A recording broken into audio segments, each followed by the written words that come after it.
আসসালামু আলাইকুম। কেমন আছেন সবাই? আশা করি সবাই ভালো আছেন। আজকে আমরা সবাই কাবা ঘরের সংক্ষিপ্ত বিবরণী শুনব।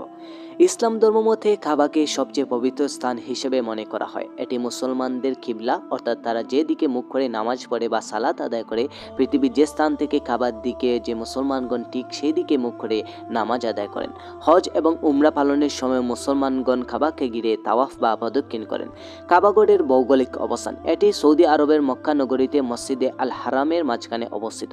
শরীফের গিলাফ: কাবার কালো স্লিকের উপরে স্বর্ণখচিত কালো গ্রাফি করা কাপড়ের গিলাফে তা আবৃত থাকে। কাপড়ের কিসওয়া নামে পরিচিত, যা প্রতি বছর পরিবর্তন করা হয়। এ কাপড়ের মধ্যে সুতা দিয়ে কালেমা শাহাদাত লেখা হয়।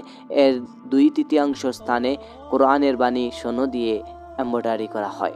সম্পাদনা: কিবলা হচ্ছে নামাজের জন্য মুসলমানদের যেদিকে মুখ করে দাঁড়াতে হয় সেই দিকটি।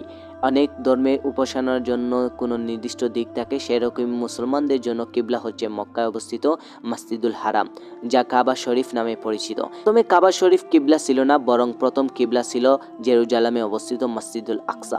মদিনায় হিজরতের 16 মাস পর কুরআন নির্দেশনা অনুযায়ী কিবলা পরিবর্তিত হয়ে বর্তমানের কিবলা অর্থাৎ কাবা শরীফে কিবলা হিসাবে নির্ধারিত হয়। তাওয়াফ বা সম্পাদনা: তাওয়াফ হলো গড়ের কাঁটার বিপরীতমুখী হয়ে কাবার গড়ের চারপাশে 7 বার প্রদক্ষিণ করা। কাবার চারদিকে একত্রে ঘুরন্ত মুসলমানের এক আল্লাহর নামে একাত্মতা প্রকাশ করা এবং জ্বলন্ত উদাহরণ। তাওয়াফ শুরুর পূর্বে হাজারে আসওয়াদে চুমু দেওয়ার নিয়ম, তবে ভিড়ের কারণে এক কাছে যেতে না পারলেও সম্ভব না হলেও হাত দিয়ে ইশারা করে তাওয়াফ শুরু করতে হয়।